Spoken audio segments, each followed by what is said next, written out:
Hello and welcome to This Is Us, the show that brings you our stories with our voices, the voices of the people on the issues that matter to them. On the program today, we look at India's healthcare system. This is a subject that has come to the forefront, to the headlines after the standoff took place in West Bengal between doctors and the West Bengal government. This after one doctor in particular has been grievously injured by relatives of an angry mob. While the medical fraternity stood together, there are deeper questions that are thrown up by this entire debate. In India, there is an estimated number of one doctor for every 11,000 people. The World Health Organization actually asks that there should be one doctor for every 1,000 people. Our healthcare spending is also amongst the lowest in the world, just a little over 1% of GDP. Smaller countries like Bhutan, Thailand and Sri Lanka spend more. The fact is that there is an acute shortage of doctors, acute shortage of nurses, an acute shortage of even hospital beds. Some of this could explain why doctors, particularly in the public sector, are so overburdened and why this perhaps leads to a spiraling response of angry, beleaguered patients. So where is the problem and how can it be fixed? Are doctors being made scapegoats or is the entire system broken? Let me start with Dr. Ashok Seth, if I may. The medical fraternity stood together and rightly so. The fact is that there is a young doctor in Bengal who dreamt of being a surgeon.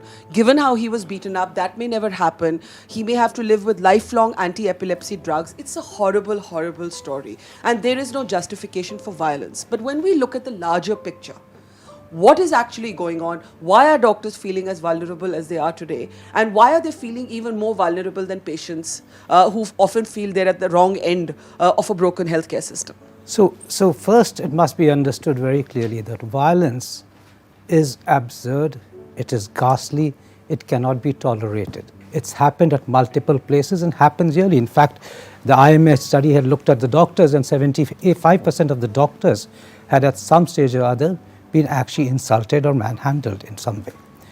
75%? 75%. Pan-India. That's right, pan-India. Now, the issue really happened is that this got a greater visibility due to other connotations that it actually had. So where is the real issue? Firstly, I find in the past few years while this has been happening, violence against animals has got more exposure than violence against doctors. That's a big statement to make. Yes. You're actually saying what happened in Bengal is not a rarity, that data right. shows that this is commonplace. Absolutely. And it doesn't get that is well attention. known about the doctors, that this is being happening. Now, one needs to look at the deeper issue, like you said. So violence is unacceptable and we've got to accept, all of us have got to accept that. But why is it happening? Is it just anger? Is it just situational? Or is there a society which is gradually changing towards the doctor itself? You've said it rightly. Look at how the doctors are actually overworked. Are they just overburdened, overloaded? The fact that they are actually in a situation where they don't have control over the circumstances. Remember, we as doctors are dealing with disease processes which actually have no cure. We live in the present realms of science, which 50 years later would be considered outdated, just as what was 20 years ago is considered That's a very crude. important point. In other words, you can't offer guarantees. So guaranteed treatment, guaranteed getting better. And we're not even saying that. We're actually saying that this is a body of which we know only the surface as much as science stands today. And this is a body that we didn't even make. We don't even know how the disease process comes. For expectations have risen only because medical science has grown to an extent that it is believed that we can actually cure everything. So that's the first point. The second point is that in the government sector, yes, doctors are so overburdened that, for example, in All India Institute of Medical Sciences, they see 1,200 patients, a cardiologist sees 1,200 patients in the OPD. Now, when you go to attend per day, the communication barrier to some extent breaks down. And that is not the fault of the doctor. He may not have slept for 48 hours. But the communication and empathy is a very important part of a bereavement process. So if you go to control that bereavement process, even for grief and even for action, then there has to be a mechanism to be able to counter that.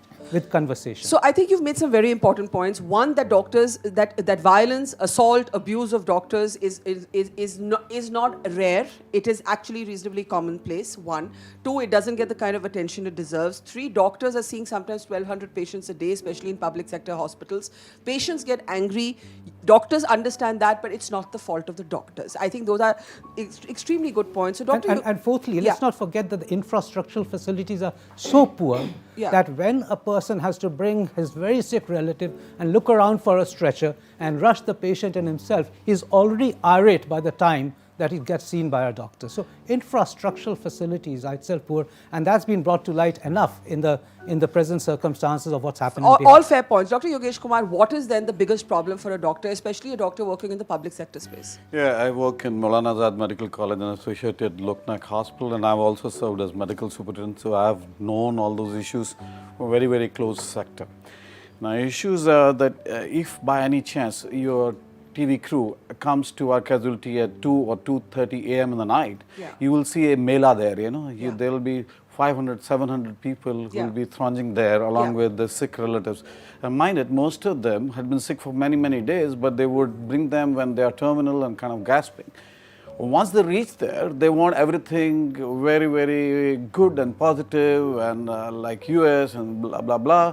And some of those expectations have been raised by our politicians because everything is free, everything is excellent. If you don't get those facilities, call up this 4-digit number and we'll take care of and we'll penalize the doctors, etc. With that kind of scenario, once the patient is taken the casualty, the concepts like triage and all that, they go to two hoots because there's so many of them. And then to provide each one of them a ventilator or a monitor or a nurse by the bedside just doesn't happen.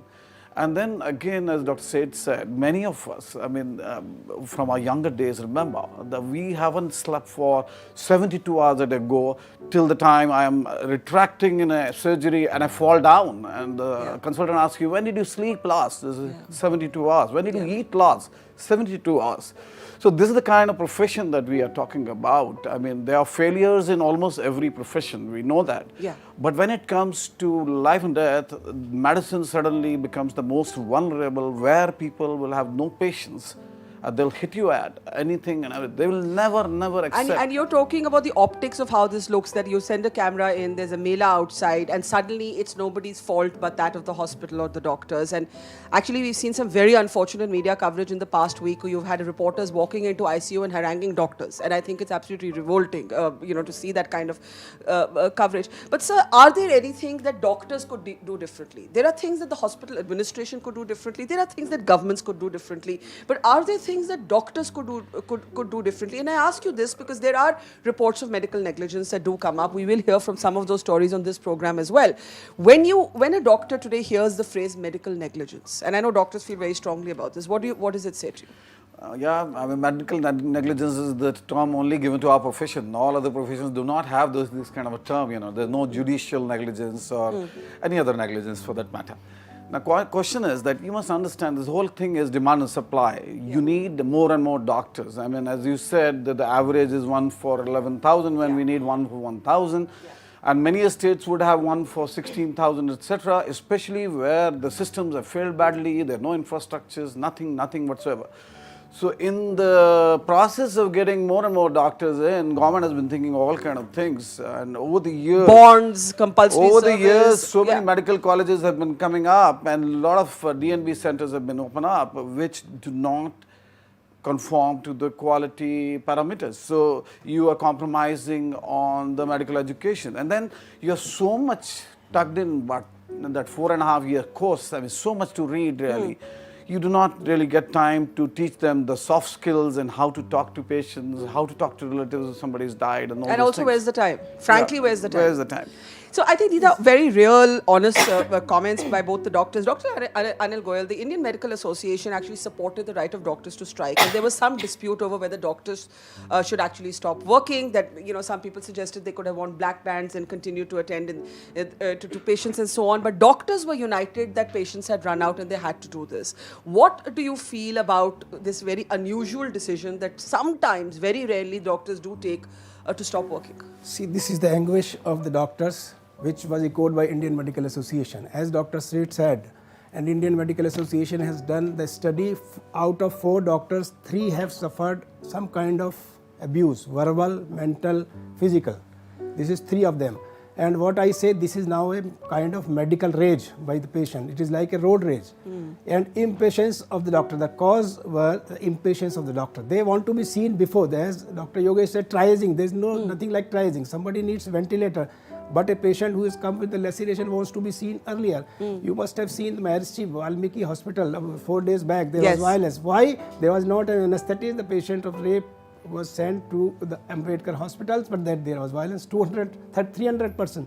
Where is the question of treatment there? This is the proper impatience of the persons concerned, individuals concerned. In this audience, lots of students are sitting. Nobody wants to become doctor. That will become the casualty. Now, You're actually saying that people will stop wanting to be doctors. Yes, they have. Out of all 12 batches of 12th class, where the PCM, only 1 batch may be of biology batch, or those who want to become doctors. Dr. Shiv, is it that depressing? Young people wanting to stop being doctors? Yes. Wait, I see. Statistics do say that. Okay, let it finish, then Dr. Shiv, then I'll come to you, Dr. Manoj. Yeah.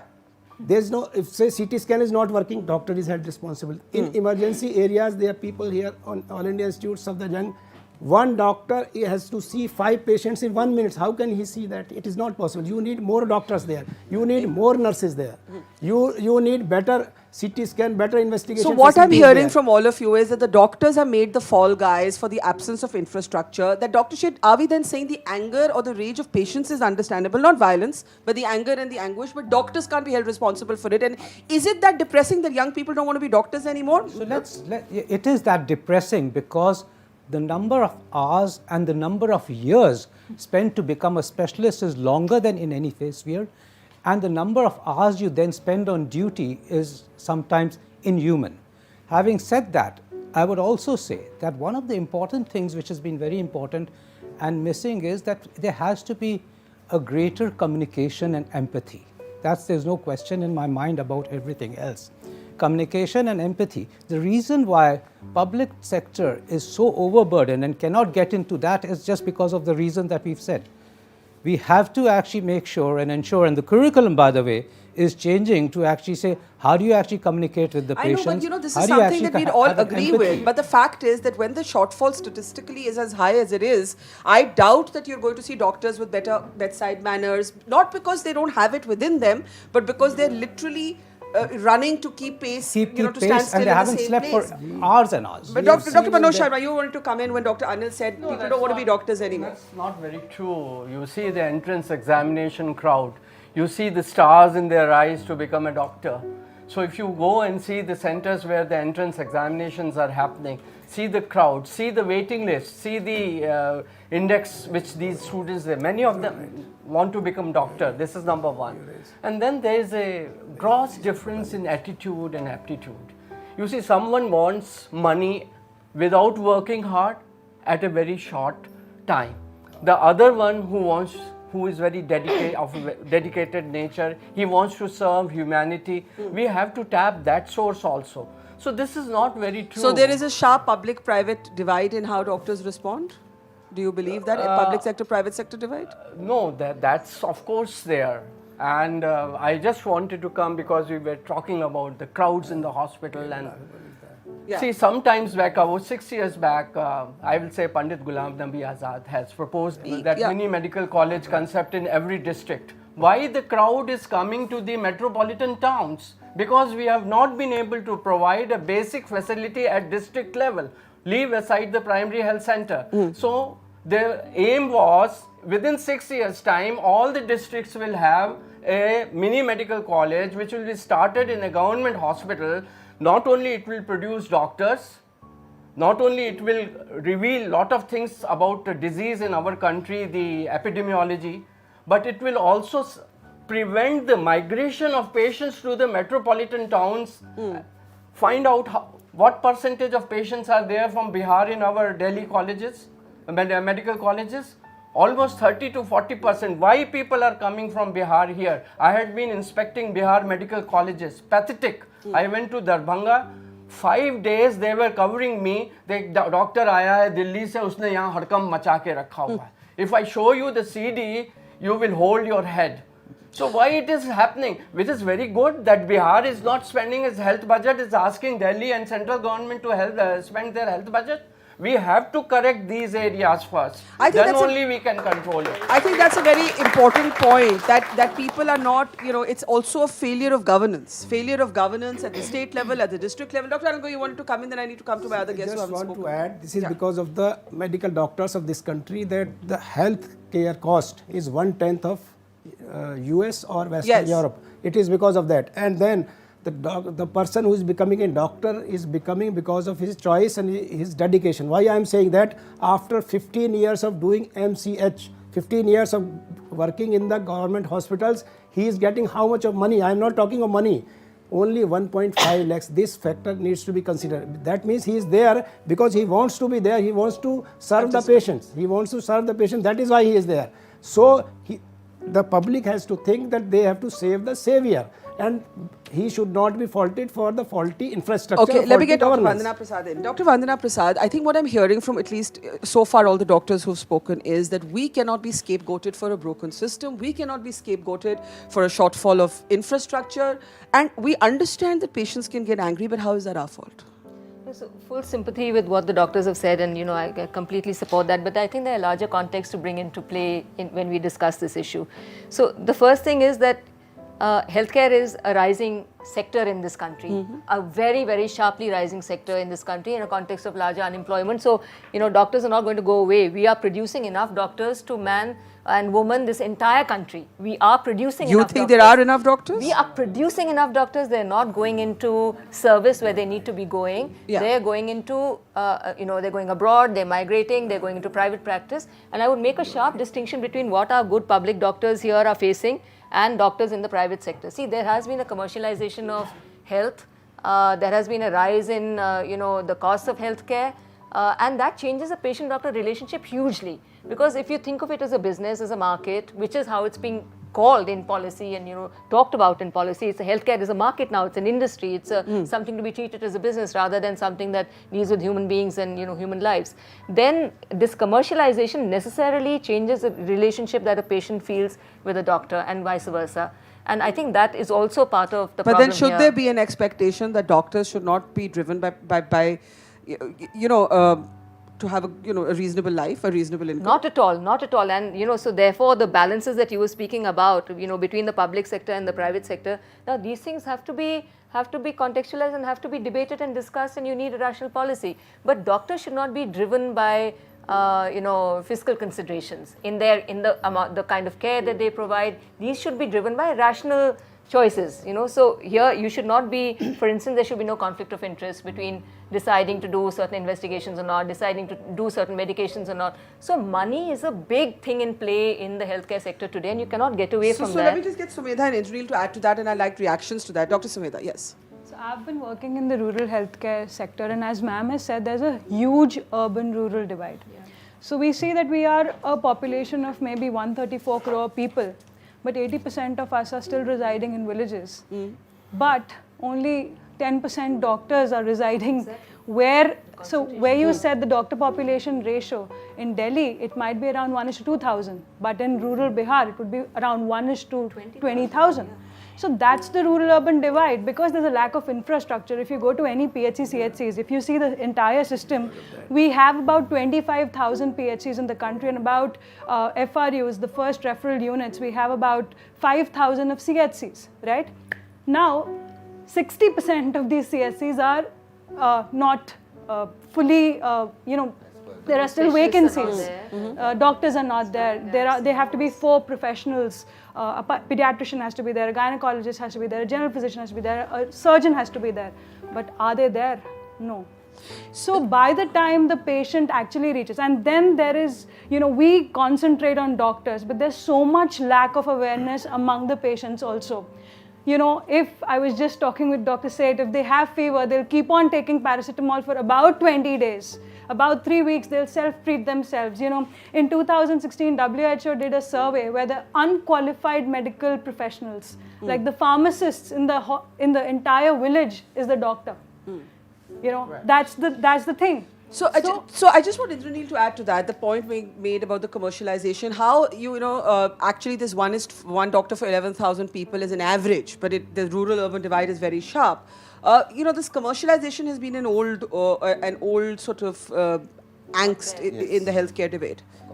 So actually, if you look at the statistics, India has over last 10 years have started producing much bigger number of medical professionals than what it were doing. And some of these doctors are produced in private medical colleges. None of them are going to serve the rural areas. Even there are interstate disparities that have been talked about. So we need to think about not only thinking about numbers, but how these doctors are being produced, under what context, how you are medicalizing the profession, what are the value systems that you are talking about. One more thing I want to bring in is that doctors are not homogeneous categories. We have to realize that there are junior doctors who are facing the brunt, who are at the forefront doing 27 hours duties, and there are senior professionals who earn 10 times more than a junior doctor. They've gone through the sort of junior doctors phase. They haven't. Yeah, so the senior doctors are driving the aspiration of the fraternity in general, and it's also linked to the commercial interests, I would say. Okay, I just want to get a story here, but I want reactions to what Dr. Vandana has raised. Yogesh and Ashok. Ashok? Yeah, so one of the perspectives I would like to put into this context is the fact that this is true, that 70% of the doctors function in the urban areas, and yet 70% of the population lives in the rural areas. 70% of the beds are in the government sector, and yet 70% of the tertiary care, 90% of the tertiary care is happening in the private sector. And all this divide is due to not just, we talk about 1% GDP and that we are underfunded. Actually, the utilization of that money and the government structure which actually has to account for that utilization is so poor in certain parts that many of the doctors who would have otherwise gone to the primary and secondary centers do not go because there's nothing to go there to. Right. So I think there is. So while we can blame the doctors, it's the infrastructure which has to be blamed. No, but you are in a way blaming when you talk about commercialization, who are you blaming? I'm blaming the system, the policy, the governance, the plan. The governance. That, it's not the doctors. But Yogesh, one of the things that Vandana is saying is that there are enough doctors being produced. Not all of them choose to go into areas where they're needed. Yeah. It's But, not a free choice. That's what he's also saying. You choose between various. I wouldn't go with that enough doctors are being produced. In the last 5 years, 30,000 doctors got produced. We have a shortfall, if we consider the whole country, of 600,000 doctors. Now, we'll never get to that level, even by 2025. What we've got to decide is, how do we actually create an infrastructure where at least we can distribute these doctors in a manner that they don't get concentrated into the cities, and yet we've got to look after a 90%, okay, 80% I just want to add population Dr. Yogesh, and I need to speak here. Yeah. In the rural areas. We talk about shortfall. I agree on that. I mean, we have shortfall, people not willing to go. But two, three social things which I wish to kind of highlight here. We doctors are also parents. We have families. Yeah. Absolutely. Yeah, you don't expect us to go into villages where my kids are not going to have schools to study and whatnot. point. You do not want to go to a center where I could not practice what I've been trained. Very, very difficult circumstances over 15 odd years. Yeah. So unless government provides me all that, I am one of those who would love to go back and give to society, but I cannot do it. It's not a practical choice. Yes. And one more thing which has never been discussed in media, and I'm just bringing it to fore, is that the social movement of internal migration. If you would actually do a survey and find out in the areas like Burari and other places in Delhi, there are a lot of people who actually for the first time came to Delhi just to have a medical treatment. Yeah. Eventually the medical treatment went on for 6 months, 10 months, and for them it was not easy to come back again and again from Bihar. Yeah. So they eventually settled in an unauthorized colony and started living here. That meant that a lot of other issues that cropped up from there. A 30 square yard and make a 6-story building which will collapse any day, no sewerage, no water, no this thing, which would add to the social problem, the health problems, the mosquitoes and so many other So there things. is a larger broken system. So healthcare not being there in Bihar is also one of the, or some other 6 states, is one of the causes for internal migration. So one of the things that you all said in the beginning was that doctors cannot, you're still skimming the surface of medical science. Pathologies are often unknown. You're experimenting. 10 years ago, experimenting, but we just understanding with available whatever information. with You available can only information. respond to available information, and knowledge is the better way to put it. That's but right. You are somebody who has raised a medical negligence case and fought for it. Can you tell us कि आपके साथ क्या हुआ? So I lost my daughter due to medical negligence in Fortis Hospital in September 2017. Why do you believe it was medical negligence? It is a proven fact. The government committee of doctors have put it up. The government committee found one of the doctors you'd complained about prima facie to be, and not the other 2 doctors. And eventually, No, they mentioned all the 3 doctors. So it was like the senior has guided the junior to do that. She had severe dengue and she was on ventilator for 14 days. And as you said, communication was a problem. So they were not communicating what is happening and all those things. And finally, they asked me to take her home. And under the garb of Lama, they discharged the patient on a non. Had she recovered when you took her home? No, she died in front of the doctor. When they asked you to take her home, what did they actually say? They said, let the baby rest in peace. There's nothing more can be done. You can take her to another hospital. And they started the discharge. And in the front of the doctor only, they removed the ventilator. It is against the law. You can't remove the ventilator. And she died in the ambulance itself there. Now, I know this is very, very painful for you. How old was your daughter? 7 years. Now, so as painful as it is for you, a doctor may argue that the doctor had already decided that she was not going to get better and they had informed you of that. Is that correct? Yeah. But you still believe that legally and ethically that ventilator should have stayed on in the ambulance that took her home? Ma'am, if I can keep my baby alive for 1 hour, I can pay any much amount of money to a doctor. I was paying for that money. Okay. For that hour, if that 1 hour is there, if you can save for an hour, you can do anything for that. So it was unethical for them. So to do that act was unethical.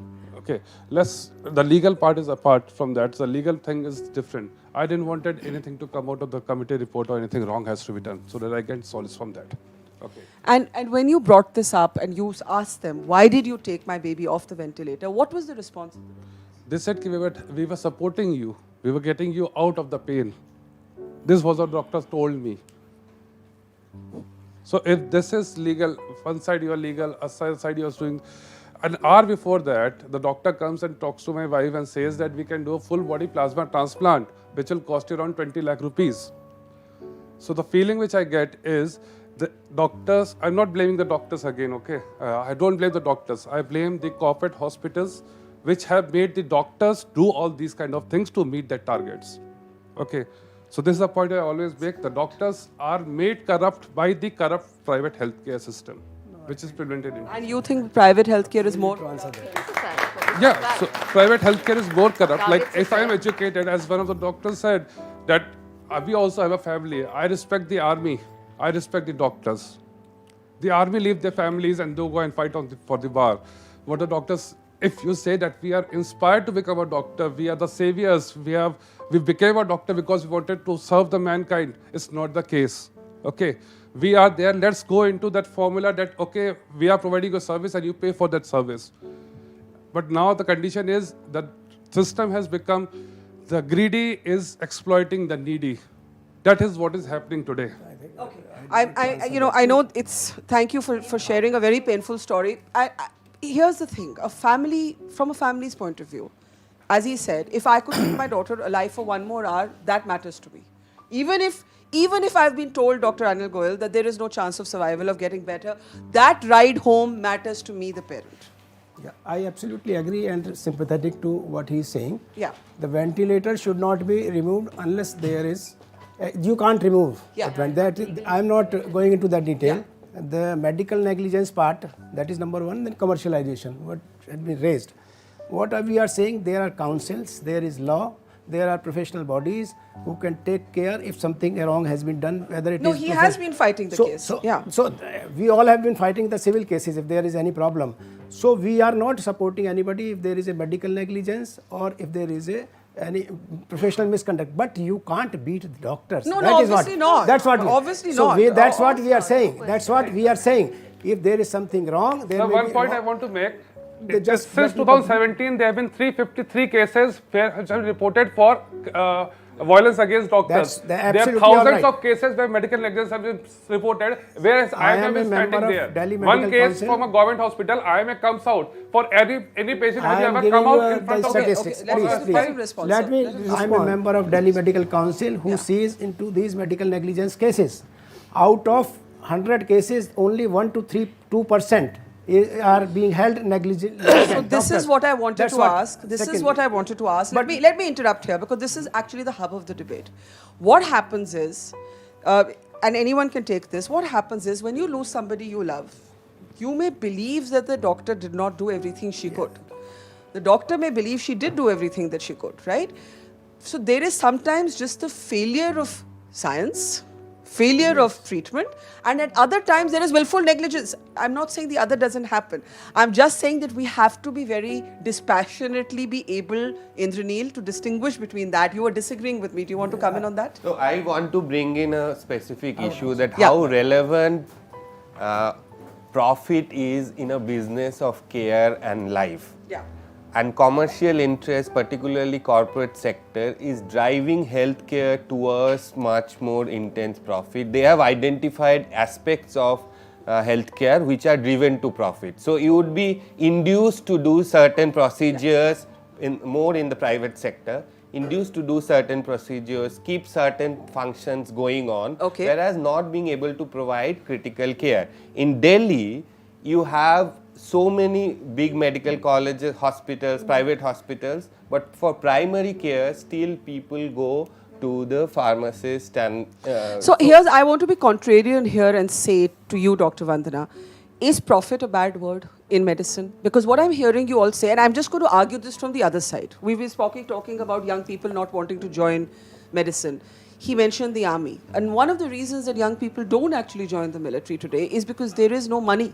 They're not joining just for honor. They're not joining just for the izzat of the uniform. Young people have economic aspirations. If we keep using profit as a bad word, is that too simplistic? I mean, Barka, this is a non-debate. I mean, I have to ask the question. I'll try to explain. Money is needed to do any development in the world. Money is needed for healthcare also. Some people have to make sure that there is enough money flowing in for service to be delivered. We do this in many different ways. We pay taxes as citizens, and we are paying fair amount of taxes. We are actually one of the lowest taxed societies in the world, the countries in the world also. We can afford to perhaps pay a little bit more. So money has to come for schools, for hospitals, for everything. Everybody should get decent, quality of life, and doctors definitely deserve that. Yeah. I am talking about the differential today between the public health systems and the private systems, which are getting a great kind of fillip. Let me get the responses. So can I together. complete? Yeah, Because it's sure. an important point. Yeah. The doctor must not be the decision maker for what is going to bring in money or not. It is not the doctor's job. When you conflate the money making with a doctor's decision making as a doctor, that is completely flawed. That is a conflict of interest. That must not happen. Profit and profiteering. And I did a research on that and all those things. The hospitals are forcing the manufacturers of consumables to put a high MRP so that they can charge that from the customer. Okay.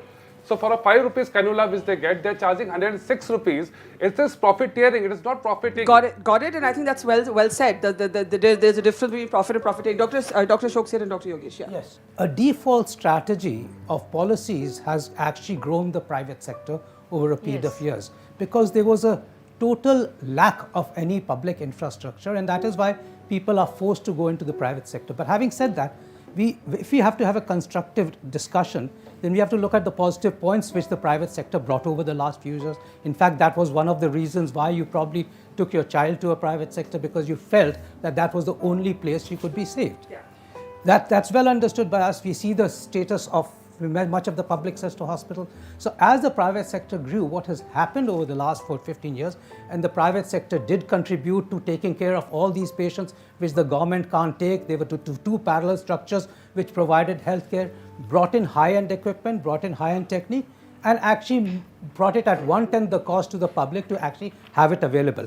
In the last 10 years, that got corporatized. So that's one thing which has happened, and that again is a default strategy as we see, because there were no rules and regulations put in. After all these come at a cost, they come very high-end equipment. They're actually at a cost, and it's a continuum of care. But just couple more points. And then my concern, equally as much as your concern, is that now that private equity players are coming into the whole situation as well. Yeah. One thing we have to believe, that private healthcare is going to be able to provide the best of the care for quite some time to come, because the government hasn't geared up. Having said that, it should be sustainable and viable business, but never profiteering.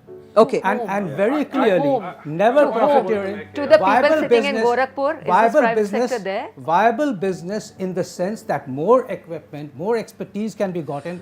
And So you're saying if you're saying, by the way, and doctors should never be part of that business. that's at the all. part I think Vandana made. Yeah, Dr. Yogesh, quickly, and Dr. And Manoj, by the way, I need I'll to open also this for say questions another now. point. Yeah. There's nothing wrong with a doctor making money for himself and his family. Yeah. If he has the expertise, after all of us Yes. trained to do that. We looked at good jobs. We looked at what could get us the best money, but it has to be with a single point: ethics, compassion, care come first. And if byproduct of that you make money, that is absolutely I think Vandana fine. made a good point that the doctor cannot be involved into in that. meeting financial targets. There has to be a Chinese wall of separation there. Yogesh, Absolutely. Please. That we agree. One of the statements I've made about a couple of years back, and I'm still remembered, and I get a lot of flack for that, is somebody asked me, what's the work culture of Maulana Azad Medical College?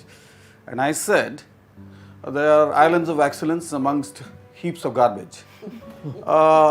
I still get pulled on for this statement, and I know. So, when I say islands of excellence, there are a couple of departments which are there in Maulana Azad which excel and are as good as any corporate Private sector, hospital, yeah. and charging you nothing. Now, what is happening is that the systems, the way that they put up, how people get it through UPSC and who gets selected and who is the head, that is not in our hands. You know, most of the departments and most of the institutional heads are by seniority, who may not be the best people. Mind, 30 years odd, we've had MBAs. I've done my MBA about 20 years back, although I'm working in a government sector.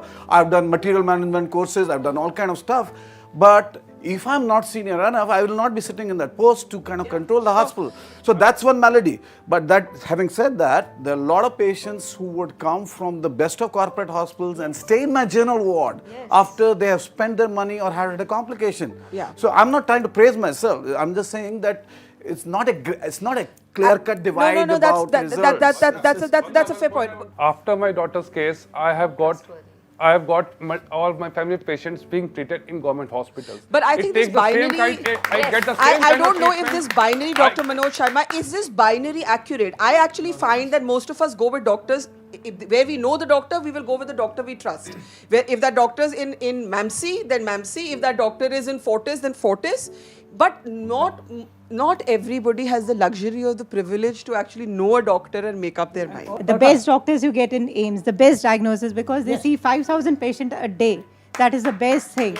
They are working 78 hours without non-stop, without eating, without drinking, standing up the whole day. Even the VIPs are treating themselves there. If you see the Prime Minister, the President, if they want the best of the treatment, they'll go to the government hospital, either the Panth or the AIMS. Manoj was trying to speak, then I'll come to you. Do you know what is Mayo Clinic concept? Where the richest pay for the poorest. Why can't corporate hospital introduce Mayo Clinic concept?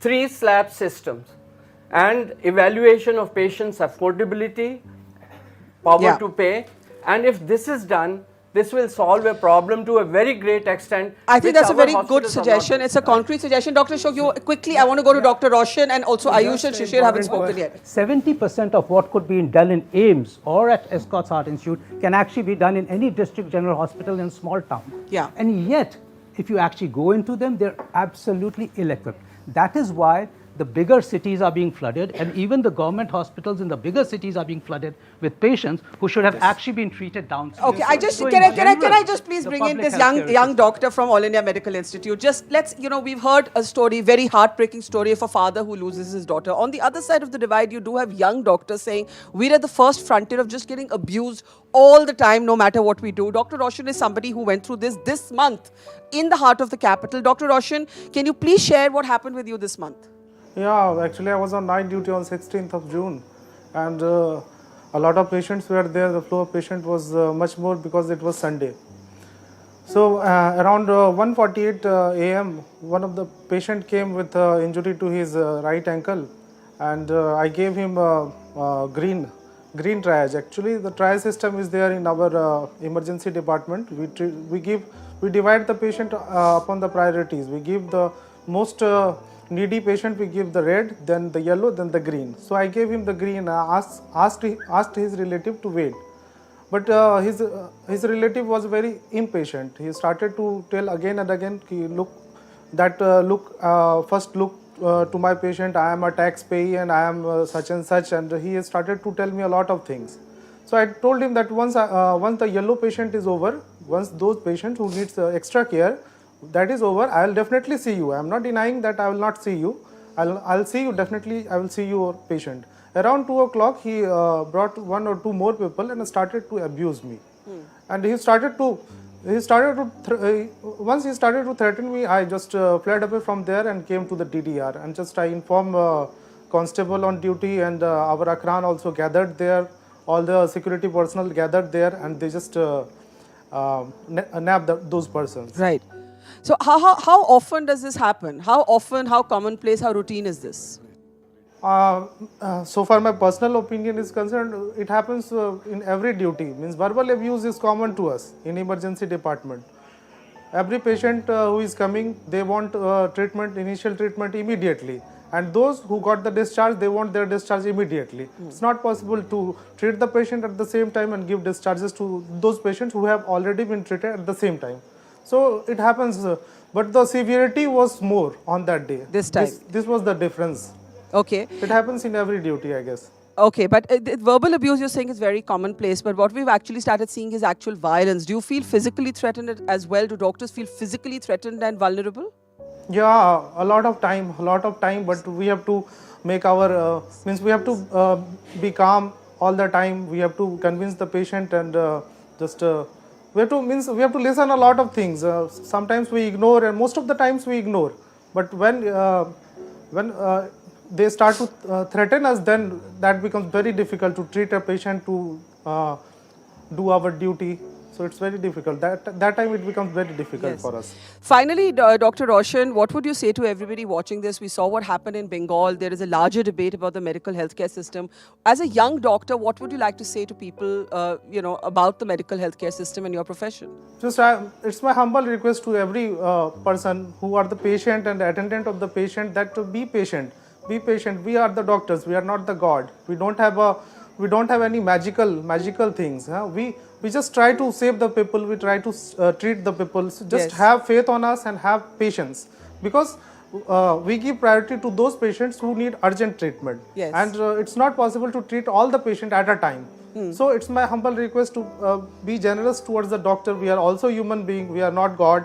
So treat us like a human being.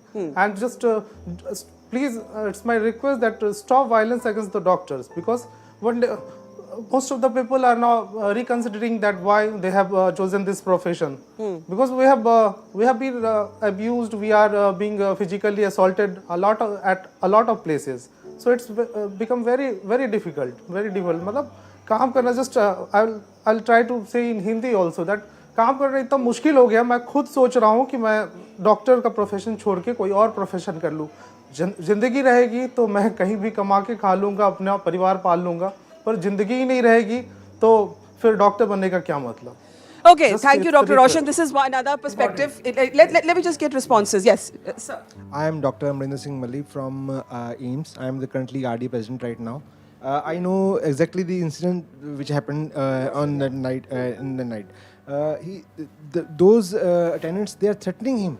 They're manhandling him at that time. And I will tell you, from the last census, from last 6 to 8 years, lots of MBBS seats are vacant right now. Or lots of dentist seats, they are vacant right now. And I'm a radiologist first. Let me tell you about India, US, and UK and Australia. Quickly. I will tell. We have to report at least one. We have to do exactly 150 patients per day per ultrasound, right? 150 patients we have to do, and they are just doing in US, UK, they are just doing 7 to 8 ultrasound per day. So there lies what we can do. So we come back to the infrastructural lopsidedness. Before I get the others, I just want to get Shishir Chand. Shishir Chand works with a trust called People for Better Treatment. You yourself came into this because of medical negligence. Can you talk a little bit about how we balance this conversation? Because what's really important is to not vilify doctors, but also keep the rights of patients intact. I get a lot of complaints from patients who complain of medical negligence, and it includes all the top hospitals. You talk of Medanta, you talk of Max, you talk of Fortis, even AIMS. So in the last 5 years, I've received more than 100 complaints of medical negligence and medical malpractice. How do you ascertain which one is negligence and which one is simply that the doctors did everything they could but didn't work? See, as a starting point, I'm myself a victim of medical negligence. I lost my own brother to gross, reckless and criminal negligence by Tata Main Hospital in Jamshedpur. Now, my brother rushed to the emergency ward late in the night complaining of chest pain and uneasiness. His BP was high. We have a family history of cardiac arrest. My father had died of cardiac arrest. He met a doctor who was employed there in the emergency ward as a senior surgeon casualty. He could not decipher all the symptoms of impending cardiac arrest. He did an ECG. ECG had several irregularities. There were ST segment, depression, elevation, there were a lot of ischemic changes in the ECG. He ignored it. He misdiagnosed the ailment as hyperacidity, asked him to return home from the emergency ward. He went back, and next day he had a severe heart attack and he died. Now, when I went ahead and found the background of this doctor, he turned out to be a licensed quack. MCI, I went to MCI. See, MCI is a den of corruption. Sorry to interrupt you, but where does the case stand legally? Because I want larger reactions. I filed a criminal case. FIR was registered against Tata Main Hospital, Jamshedpur. And now where does it stand, sir? Police filed a closure report despite overwhelming evidence. I challenged the closure report before the CGM court, and the CGM court threw down the closure report of the police, and my case is admitted. So the trial is going. Okay. Now I've also filed a consumer complaint at NCDRC. Now, hearing happened for continuous 4 years. After that, they put my case in due course for next 2 years. Okay, Dr. Goyal, if you'd just like to come in on this. I fully agree that you should take the lawful action which you are taking in any case. We are not saying the MC, and you should giving those those kind of statement is tarnishing the medical image also, that MCI is a den of corruption. If they have done, prove that we are with you. It's proven. Just a minute, sir. Whatever is proven, just prove them. But I would like to emphasize here that only 5 to 10% are corporate hospitals in this country. 20 to 30% are government, and 70% are hospitals run by doctors and spouses and their families. So all these doctors should not be clubbed into that private sector. They are doing 24 hours. IMA की strike क्या legally सही थी? IMA की strike करना क्या सही था legally? आप लीगली बात करते हो, आप मेरे को अगर आप डॉक्टर की तरह ट्रीट करें, अगर आप मेरे को डॉक्टर को I think I would like to come in here. I would like to come in here that I think we have to remember that there is a young Dr. Mukhopadhyay who may never get better.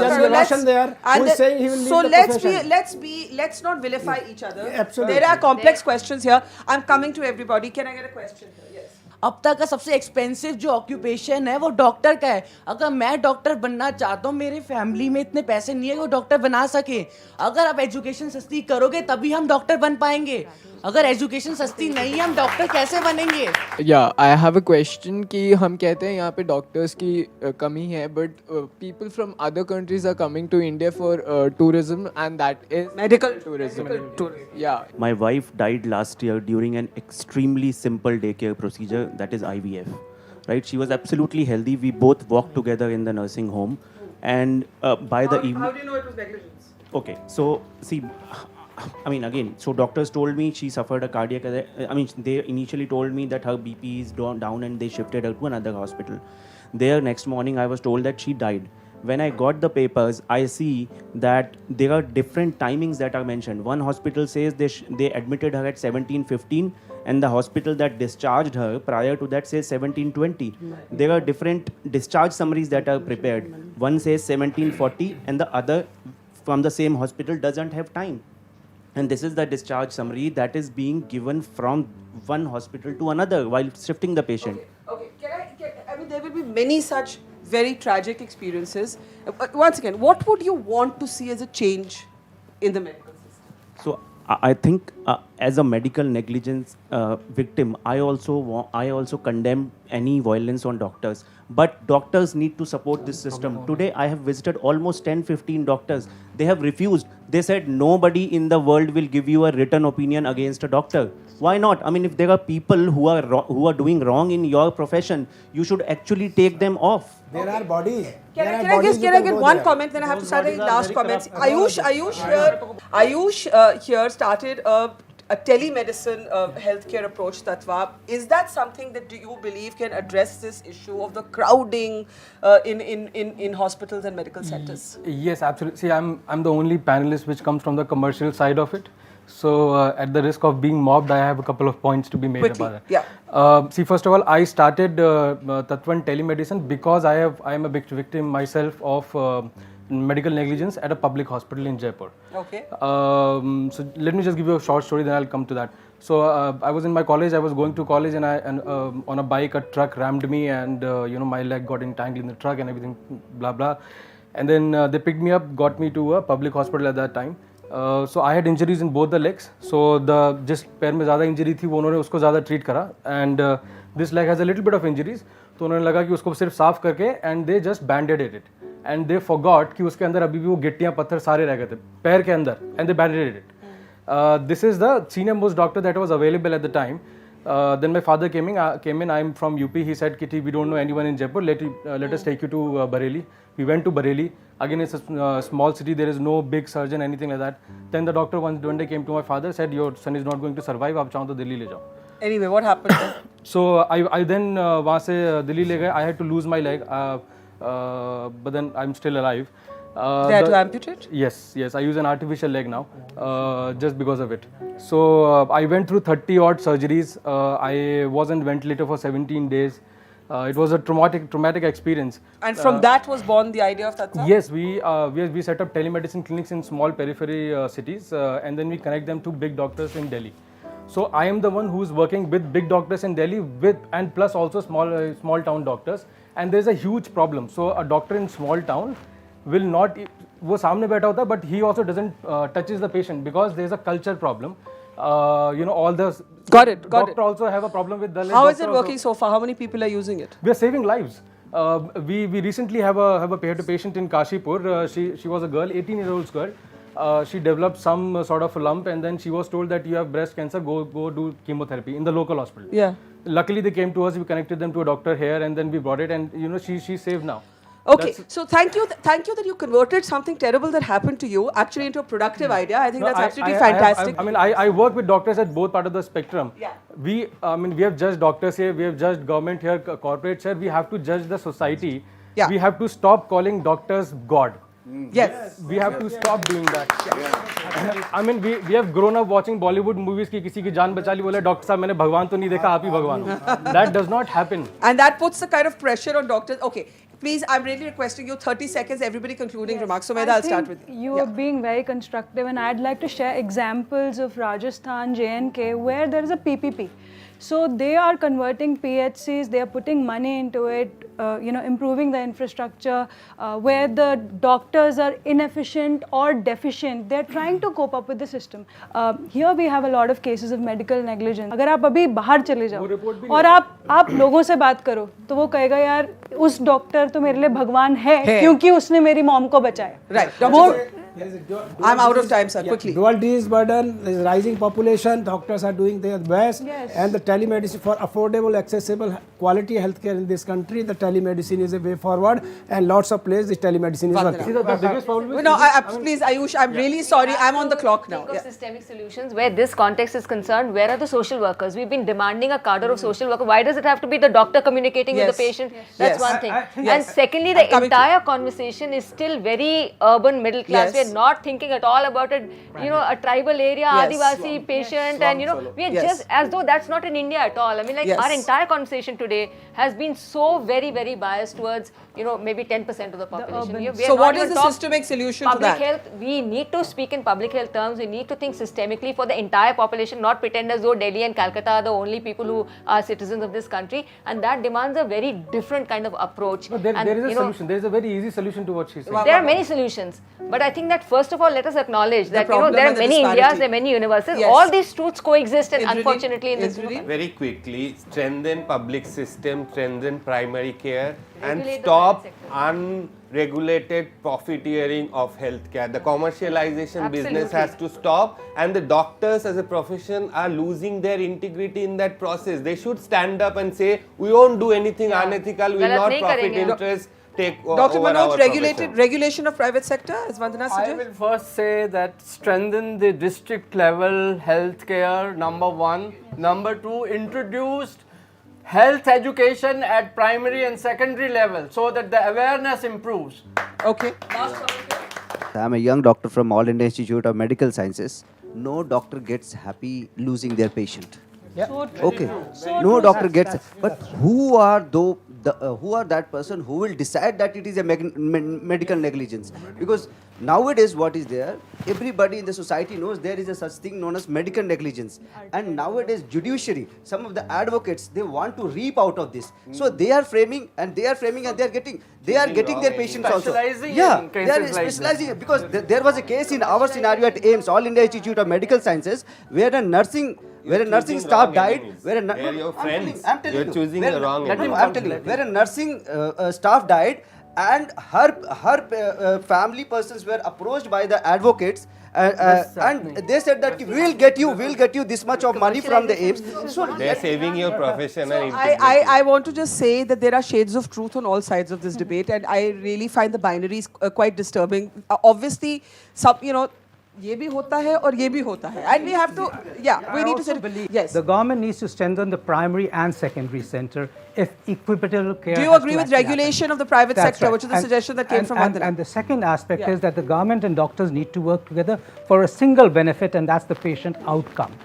Quality care has to be provided downstream, and we can't just dissociate from cheap care versus quality care. And I think one more thing, Barkha, sometimes in this whole scenario is a perception. I can give you a case where there was a 1% chance of a success in a patient who had cardiogenic shock.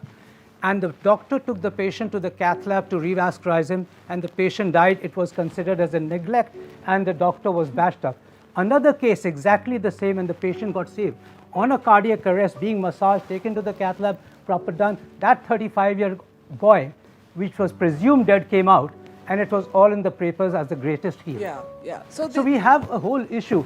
When we do a brain scan for a headache, we are actually said that he's doing excess of tests, primarily because there's some background issue. And by the way, 1 in 200 will have a brain tumor, and the one who has a brain tumor and you haven't done a brain scan is actually going to say this is the biggest neglect. So we actually have to understand the whole scenario. I'm so sorry, but I have to close. Dr. Yogesh. Like any other profession, we have bad apples. Medical negligence does occur. But primarily, majority of us would do good job. As we said, that strengthen the primary, secondary level, improve the facilities in public sector in every state, not only in Delhi, not only in All India Institute of Medical Sciences. Making All India Institute in every institution, every state will not serve the purpose. The existing medical colleges need to be pulled up. I mean, you need to kind of give them infrastructures and right people. And another presumption which the politicians have is that provide a building and that's infrastructure. No, we need personnel, and those personnel need to be kind of be trained. And this bridge course is another thing we didn't have the time to discuss. You cannot have shortcuts to give you good healthcare systems. And so I think medical college education needs to come from the government sector and not the private sector. Okay, that is what I think that is an important point. That is a very important point to close on. I also take the point that the disparities of India are reflected in the disparities of the medical healthcare system, and in some ways the conversation we're having, as you pointed out, remains urban centric. There's an entire there's an entire world out there we need to pay attention to. I think that there needs to be a dialogue between the medical community and patients. It's not a vilification of the other. You need to have these bridges across these spaces. But a very important thing is that doctors, I think, should not be involved in the profit-making targets of private hospitals. I think that it's like asking a journalist to be responsible for the channel's profit-making, which would make me do stories I don't want to do. I mean, that's the closest example I can think of. And that's happening in the media too. Well, we leave it there. Thank you very much for this constructive conversation. Thank you.